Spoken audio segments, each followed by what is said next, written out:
Ipinanganak sina Esau at Jacob. Ito ang salaysay tungkol sa pamilya ni Isaac na anak ni Abraham. Si Isaac ay 40 taong gulang nang napangasawa niya si Rebeka na anak ni Betuel na Arameo na taga Padan Aram. Si Rebeka ay kapatid ni Laban na Arameo rin. Dahil baog si Rebeka, nanalangin si Isaac sa Panginoon na magkaanak ito. Tinugon ng Panginoon ang dalangin niya. Kaya nagbuntis si Rebeka. Naramdaman niya na nagtutulakan ang kambal na sanggol sa loob ng kanyang tiyan.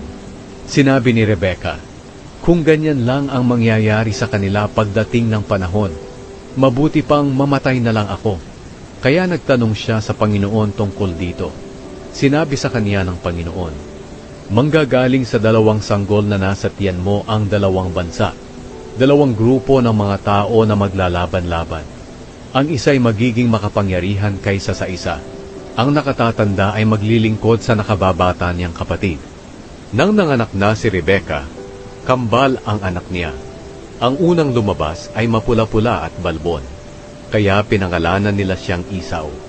Nang lumabas ang ikalawa, ang kamay niya ay nakahawak sa sakong ng kanyang kapatid, kaya pinangalanan nila siyang Jacob. Si Isaac ay 60 taong gulang nang manganak si Rebeka ng kambal.